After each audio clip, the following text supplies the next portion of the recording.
Kejriwal jail से छूटे तो गिर जाएगी मोदी सरकार, ईडी के छूटे पसीने। केजरीवाल के खिलाफ केंद्र सरकार की बड़ी साजिश का खुलासा। केजरीवाल से घबराई मोदी सरकार, बिना आदेश के हाईकोर्ट पहुंच गई ईडी।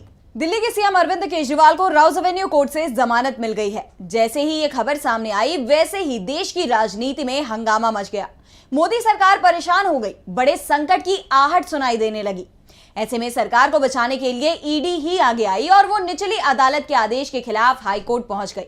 सबसे बड़ी बात तो ये कि जब भी कोई एजेंसी किसी आदेश को चुनौती देती है तो उस आदेश की कॉपी उसके पास होती है, लेकिन केजरीवाल की जमानत रद्द कराने की ईडी को इतनी हड़बड़ी थी कि वो बिना जमानत आदेश की कॉपी के ही हाईकोर्ट पहुंच गई।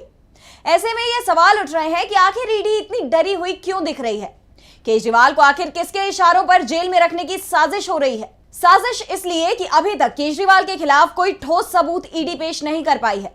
ऐसे में सवाल उठ रहे हैं कि केजरीवाल कैसे मोदी सरकार के लिए संकट का कारण बन गए हैं, कि उनका जेल से बाहर आना मोदी सरकार की मुसीबत बढ़ा सकता है।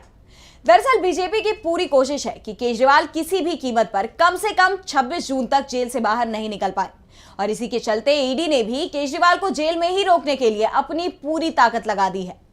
26 जून को लोकसभा स्पीकर का चुनाव होना है और बीजेपी को पता है कि केजरीवाल अगर इससे पहले जेल से बाहर आ गए तो बीजेपी के साथ खेल हो जाएगा।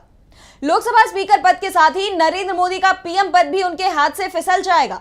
ऐसे में जरूरी हो गया है कि केजरीवाल को किसी भी तरह से जेल में बनाए रखा जाए, और ईडी इस मामले में सफल होते हुए भी दिख रही है, क्योंकि ईडी की याचिका पर सुनवाई करते हुए हाईकोर्ट ने फैसला सुरक्षित रख लिया है। अब 25 जून को हाईकोर्ट फैसला देगा और यह दावा किया जा रहा है कि केजरीवाल या तो 25 जून की शाम को या फिर 26 जून की दोपहर तक जेल से बाहर आ पाएंगे, और तब तक स्पीकर के चुनाव में खेल हो चुका होगा, क्योंकि इस बार बीजेपी के पास लोकसभा में बहुमत नहीं है। पार्टी जेडीयू और टीडीपी के भरोसे है। एनडीए के पास कुछ 293 सांसद हैं, जिसमें टीडीपी के पास 16 और जेडीयू के 12 सांसद हैं। इन्हें हटा दे तो मोदी सरकार के पास 265 सीटें बचेंगी, जो बहुमत से 7 कम है। टीडीपी और जेडीयू दोनों को केजरीवाल इंडिया खेमे में ला सकते हैं।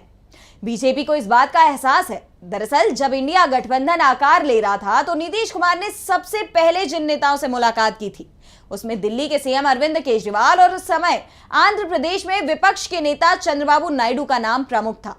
केजरीवाल ने तो नीतीश के न्योते को तुरंत स्वीकार कर लिया। पटना में जब विपक्षी दलों की बैठक हुई तो केजरीवाल उसमें शामिल भी हुए थे, लेकिन नायडू ने दूरी बनाए रखी थी। लेकिन नायडू केजरीवाल के संपर्क में थे। दरअसल नायडू की दूरी बनाने के पीछे जो सबसे बड़ा कारण बताया जा रहा था वो वाईएसआरसीपी थी। कांग्रेस की कोशिश थी कि इंडिया गठबंधन में नायडू की जगह वाईएसआरसीपी को जगह दी जाए, लेकिन अब हालात बदल चुके हैं। नायडू की टीडीपी आंध्र की सत्ता में है। ऐसे में इंडिया गठबंधन ने भी टीडीपी के लिए दरवाजे पूरी तरह से खोल दिए हैं।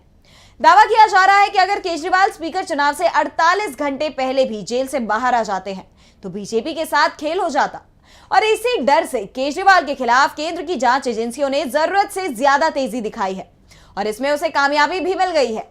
लेकिन यहां ये सवाल भी उठ रहे हैं कि बीजेपी अपना स्पीकर बनवाने में जरूर कामयाब हो जाएगी, लेकिन केजरीवाल तो जेल से बाहर आ ही जाएंगे, और उनके बाहर आने के बाद बीजेपी के साथ खेला हो सकता है, क्योंकि बहुमत में तो वैसे भी बीजेपी नहीं है, और सिर्फ टीडीपी और जेडीयू ही नहीं, दूसरे छोटे दल भी बीजेपी से नाराज बताए जा रहे हैं। दावा किया जा रहा है कि एनडीए का समर्थन कर रहे आधा दर्जन से ज्यादा सांसद पाला बदलने को तैयार हैं। साफ है केजरीवाल के जेल से निकलते ही मोदी सरकार के गिरने की उल्टी गिनती शुरू हो जाएगी।